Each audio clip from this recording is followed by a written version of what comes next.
Hello folks, and welcome to the start of what I'm hoping is going to be a very exciting project log, because we are about to embark on a particularly challenging scratch build.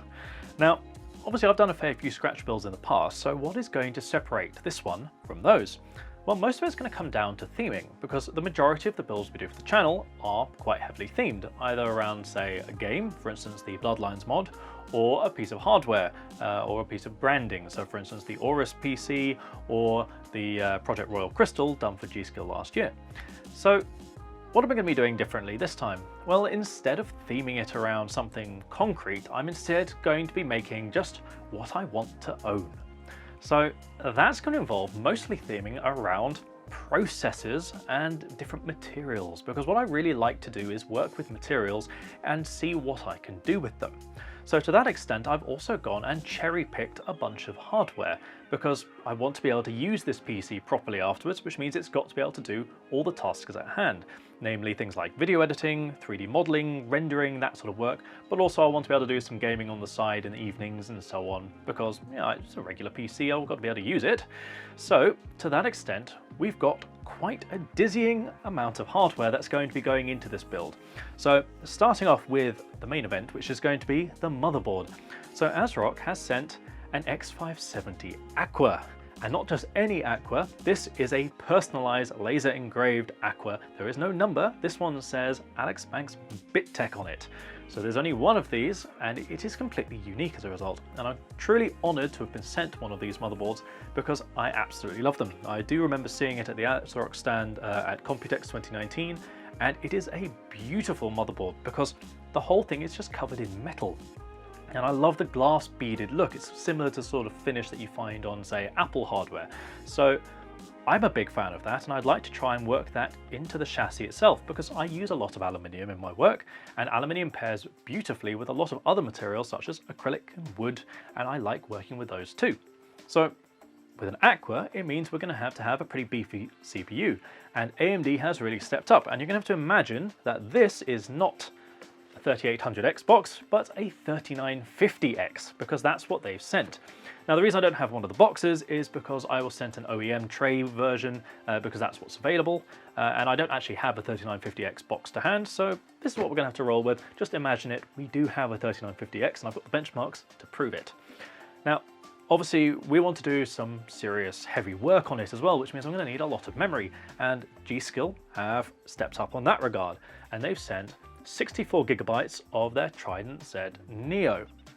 Now this is 3600 megahertz memory, and it should be very well tuned for this particular setup. So this is designed with Ryzen in mind, so it should be nice and stable. Additionally, I've already done obviously a Royal build, so it doesn't make sense to use that one again. So instead what I'm going to be doing is modding this memory, and I'll explain all of that in a little bit when we go through the individual parts. Now on top of that, we're going to need some beefy graphics, and Nvidia have provided me with a 2080 Ti Founders Edition, and that's going to of course be perfect for waterblock compatibility and all those related things, so that's going to be really convenient. In terms of power supply, we're going to go with a Corsair SF750. Now that might be a little bit on the low side in terms of nominal figures, but it's more than capable of running these, because I'm not going to be overclocking them to the end of the earth. In fact, actually, I'm just going to keep them largely stock for stability, because I don't really want it to crash in the middle of something particularly demanding, so it doesn't make any sense. So that will be fine. In terms of storage, I've gone for two 2 terabyte MP600 NVMe SSDs from Corsair again. And these I've actually purchased at different points, so they've got different boxes, which is quite interesting, because they've obviously changed their branding in the meantime. But those should go beautifully with obviously the whole AM4, PCIe 4 SSD kind of thing. And I'll be able to pair that with the Aqua rather nicely. But obviously, this being an Aqua, we're going to be water cooling, and it wouldn't be a proper project from BitTech if it weren't covered in distro plates and things, would it? So to that extent, EK are going to be providing the majority of the cooling parts. So obviously we don't need a CPU block for this particular motherboard, but we do need a graphics card block. So they've sent a Quantum Vector, which is going to be perfect for the 2080 Ti Founders Edition. Obviously going to be using their coolant. I'm actually going to be using 2 of these DDC pumps, and I'm going to be working those into a distro plate in the middle, and I'll tell you exactly more about that later on. And I've also got some interesting radiators. So I've got a Hardware Labs 480mm radiator, which is going in the front. Now, I didn't go with the EK one because I wanted a particular thin radiator, and this one had the layout that I needed for that. But this is an interesting oddball here, and this is a 360mm Barrow radiator, and I'll explain that when we go in the water cooling specific, and I'll show you why I bought one of those, because it's something a little bit unique that you can't get from the others currently, maybe in the future, who knows. In terms of fans, obviously we've got a lot of radiators. We're going to have a 360 and a 480, so that means we need a lot of fans. And it seemed logical choice here to go with Noctua. So we've got some Noctua Chromax 120mm fans, which are all going to be going onto this rig to keep it nice and cool and quiet. So on top of all this, we're going to be doing an awful lot of modding. Pretty much none of this stuff will escape some sort of mod. I'm not going to be modding every single component, so I'm not going to be modding the motherboard, for instance, because that doesn't really need to be, and it does everything that I want. But other parts are going to be suitable for modding, and we'll see how things evolve as we're doing it. Now, I'm still actually designing this thing in my head, and I've got a lot of progress done on the 3D model, but there's a hell of a lot to be done, and a lot of it is very experimental. So let's go through what I'm hoping to do so we can get a better idea of what's going to be done and how we're going to be approaching it. So I think it makes sense to start by having a look at the memory, because this is one of the things that I want to get done quite early on in the project. So what needs to change with these? Well, probably not a whole lot, actually, to make it fit the theme. The biggest problem is the fact that obviously this is black, and we haven't really got any major black parts going into this. That would make a lot of sense to have. So actually what I think I'm going to do is I'm going to strip the anodizing on this brushed portion here, and that will make it sort of match color-wise to the already bead blasted section. And this bit already matches up to the motherboard really well, so I just mostly want to lighten this particular part up. Now, the other big thing here is you've got these light bars on the top, and as nice as those look, they don't really match up with the motherboard at all. However, I think there is a way around this. These can just be taken off. They're not the easiest thing to take off. They kind of flip in with some sort of internal tabs on here, but when you do take them off, you could replace them with your own. So I'm thinking it might be quite a fun mod to try making my own light bars instead out of aluminium. So instead of having a diffuser which kind of puts the RGB across the whole surface of the sticks, I think instead maybe just having like a slot or something to that effect might be more effective and more in keeping with the aesthetic that I'm going to be going for. And that should be quite an exciting one because these are pretty fiddly. They're not very big, so trying to make these out of aluminium or maybe wood would be quite interesting. I'm leaning more towards aluminium, mostly because then it has that sort of aluminium look across the whole surface of the motherboard. If I went with wood, as much as it would fit the build, it might not fit that particular part of the build, and then it might look a little bit out of place maybe. So I think I'd rather just have a consistent big chunk of silver than have little bits of wood. But if it doesn't look so good with that, I might give it a go out of wood as well. We will have to see when we get to that section, but my hunch is that we're going to be sticking to aluminium. It should be quite an interesting little mod, that one, and it's something a little bit different because I do enjoy modding memory because it's actually quite easy. Once you've taken the heat spreaders off the sticks themselves, there's pretty low risk. The only risk you have to deal with is the fact that when you take them off, you do not want to have any of the ICs rip off by accident because it can be done. But that's usually mitigated just by heating them up beforehand and being very careful when you pry them off. So that's my plan for the memory. What about the other parts? So I think it makes sense to now move on to the coolant system next because we've got quite a lot of interesting stuff to show and it's going to be a major part of the build. So starting off, we have this stuff, which is 12mm stainless steel tubing. Now, you may recall we've got a tutorial on how to work with this stuff, and in there I said we're going to be doing a build that features it. So I'm really quite excited to give it a go. I think it's got a really interesting sort of industrial look, and it should perfectly fit the build, especially with all the components that we're going to be using in it. Now, you may also notice there's a lack of fittings on this table. And unfortunately, I can't show you exactly why that is, but it should be rather exciting and I'm very much looking forward to it. So you're going to have to keep an eye out on the build series for that when that can drop. However, we can take a look at the things in front of us, namely the graphics card and the reservoir here. So I've taken the 2080 Ti and already fitted the block onto it, and that's because I wanted to test this out fully before doing any modifications to it. And it's always important, if you're going to be modding components and doing more ambitious stuff, test your hardware first. Don't get a card, put your water block on it, then test it on air, then test it on water, and then do your mods to it, because you want to find out if anything breaks, who's responsible, and if it's not you, then you can fix it, and if it is you, you need to figure out what's going on. So in this case, I wanted to check everything was functioning perfectly, and it is. So that's why you might be able to see a little bit of coolant inside there. But basically, we've got the nickel-plated version of the Quantum Vector, and I've also, on top of that, gone with the nickel backplate. So what we're going to be doing to this? Well, naturally, we can just stick this in a build like normal, and it will look quite nice. So what I'm going to do, though, is a little bit out of the ordinary. So I'm going to flip this card around, have it vertical, but I'm going to have it vertical this way. And how do you do that? Well, that means you have to stick it behind the motherboard, because I think it'd be more interesting to have this on the back and make that a proper feature. And then I can have the motherboard accessible on the front. Quite a big deal, because obviously I want to have M2 drives in there, so being able to access the motherboard maybe just via a riser cable is a lot easier than trying to get past the graphics card and so on. Especially since nowadays all of the motherboards have their heat sinks built straight onto the armor, and you can't just take a slot out. So it should be much more practical, and I think it will look better too, and it means that I can move the motherboard closer to the front and have the graphics card further to the back and have cable management in between. Now, furthermore, we can do something a little bit more interesting, because we have a terminal here. Who says you have to use tubes going into one of these? I think we should have a go at putting this directly into a distro plate. Now, I've seen some very exciting ones where people actually replace the entire acrylic with a distro plate. Unfortunately, that guy now works for EK and has probably designed this. And on top of that, the problem is you then can't access the card very easily, replace things, etc.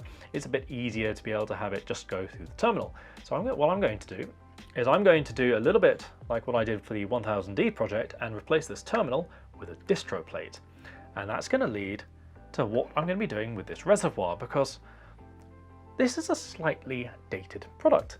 So you may have seen we've got the newer EK Quantum reservoirs.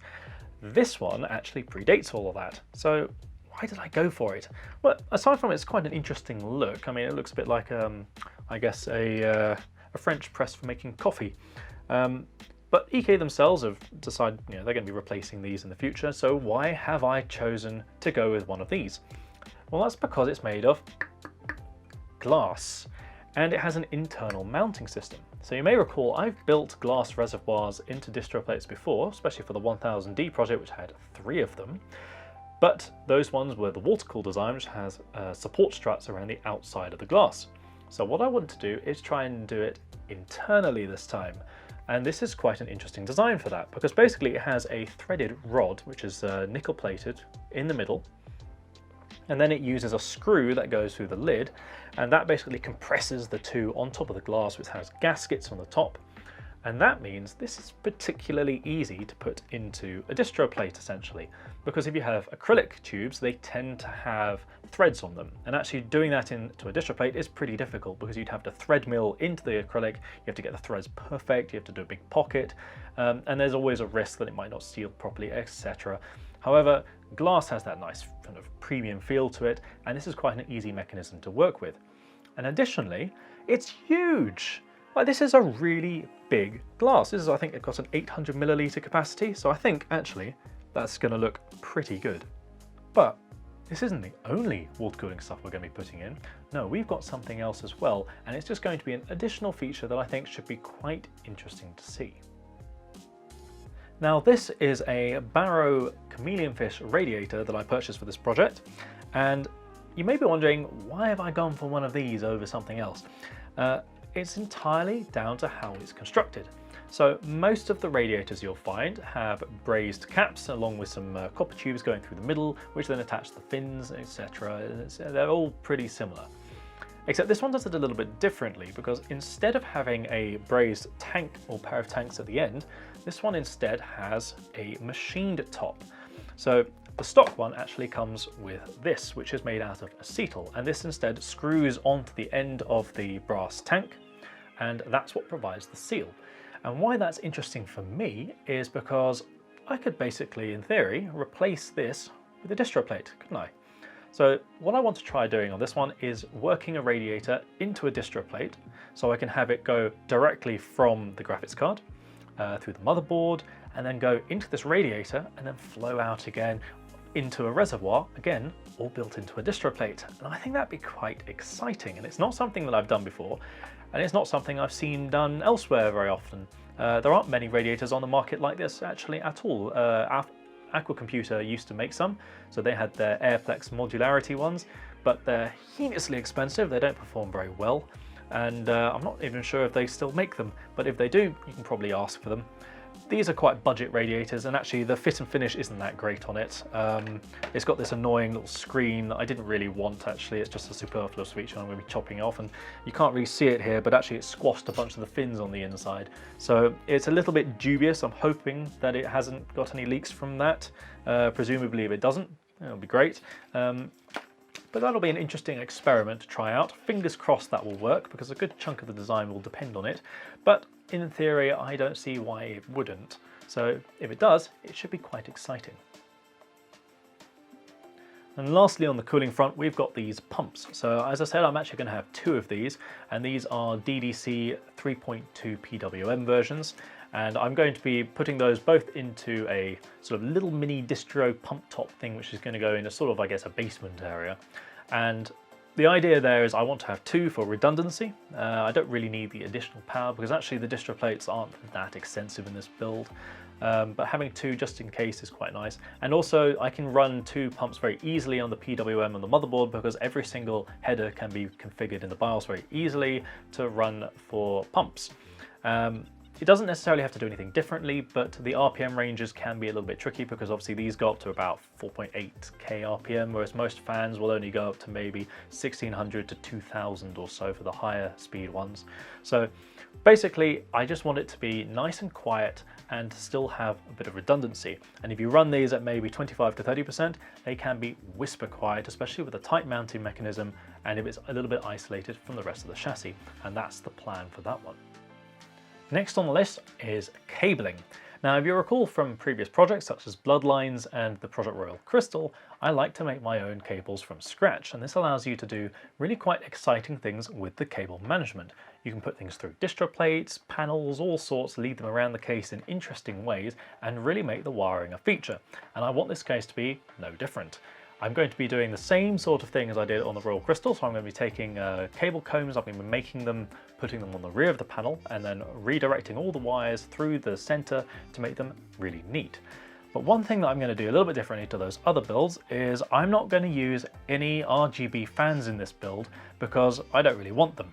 Instead, because I'm using Noctua Chromax, instead I don't have to do RGB cables, which basically halves the amount of work. It's an absolute pain making those from scratch, and I really don't enjoy it. Now, one of the cool things about the Noctua ones as well is that they actually come with a very short little cable that comes out of the fan housing. Now, normally you have to mod this onto a fan itself, and that's a little bit time consuming. It's not particularly difficult, and we do have a tutorial up on how to do that. But when you have a lot of fans to do, then it gets a little bit unwieldy. And if you recall our 1000D project, which had 20 LL120 fans. Now imagine every one of those connectors and then an additional connector for the RGB. No thanks. Right, I think I'll stick to this personally. And this makes it much easier, especially if you're a beginner as well, just because you only have to make a fan extension, and those are some of the simplest ones because they're just a one-to-one pinout. And from my perspective, this makes it a lot easier to manage where all the fans are going to go, because I can group them on a radiator, for instance, and all go to a single header. And that's much easier to deal with if you only have to make the cables themselves and not shorten the ones from the factory. Now, obviously we've got some pretty high power stuff going in here, and that would normally necessitate a pretty big power supply. But I'd rather avoid using a large wattage unit just because they get absolutely huge, and you'd be surprised how much room they take up. So to get around that, I'm going to be using an SF750, which should be fine for my needs because, as I said before, I'm not going to be overclocking, and it should basically power a 3950X fine alongside a 2080 Ti. The thing is, I've used these quite a lot before now, and I really do like them. The layout makes things so much easier. Just having a very small area on the back instead of having a huge long cube that you need to be able to fit one of the larger power supplies makes such a big difference for clearances and where you can put a power supply. So this can go, for instance, directly underneath the graphics card, whereas otherwise the graphics card would be sort of up an additional maybe 50-60 millimeters, which makes it a bit unwieldy, means you need bigger riser cables and so on, and it has basically a massive knock-on effect. Plus these are really quiet, so I've had this one running in the G.Skill build this whole time, and that thing is absolutely silent. None of the noise comes from the power supply, and that is fantastic because noisy power supplies are frustrating beyond belief because you can't really control the fans very well, and if the fan's going really fast, you sort of don't really want it to be going slower in a way because maybe it's designed to be that way. I would rather have a fan profile that's nice and mild and isn't going to basically take over the entire room once it gets going, because otherwise what's the point in having all of these lovely fans and a lot of cooling surface area if you're going to have a really loud power supply just basically ruining the whole thing? I think it just makes more sense to do it that way. Now you may have been thinking, hold up Alex, what is up with this conspicuous piece of wood that's been in every single shot? And basically this is going to be a big part of the theme. So I'm going to be using cherry for some of the structural parts along with accent pieces throughout the build, and that's going to be combined with this hefty aluminium, so this is 10mm thick plate, and this equally hefty acrylic, and that's 20mm thick acrylic. We're going to be making distro plates with various mounts out of this stuff, and they're going to be double-sided of course, and doing exciting things like having all of the pumps built in, the graphics card, etc. like I just mentioned. On top of that though, I want to be able to do a little bit of woodwork because I do absolutely love using these tools and I don't get to use them all that much. I did actually use them quite a bit for the Bloodlines project, although it may not be as visible in the video footage because I had to film at weird hours for that one. But it was great fun and I really want to be able to use them more extensively, especially the spoke shave, because that allows you to get some really interesting finishes and chamfers along different difficult parts. And I'd rather try doing that as well rather than just machining everything.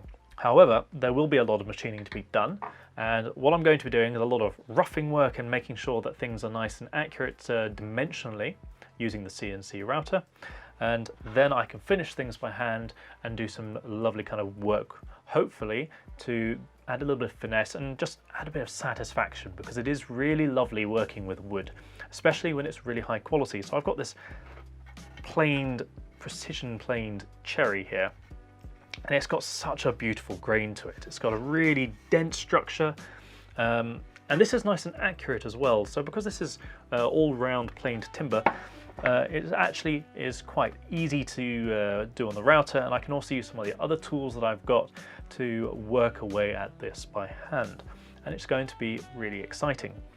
On the aluminium front, I'm not really used to using stuff this thick for mods, usually because it takes a very long time, but sometimes you've just got to do the job properly, and in this particular instance it requires 10mm thick plate. This is going to be quite difficult on my machine. It's not exactly rigid enough for working with this material, so the more kind of dedicated metal mills are much better, also sort of higher end routers.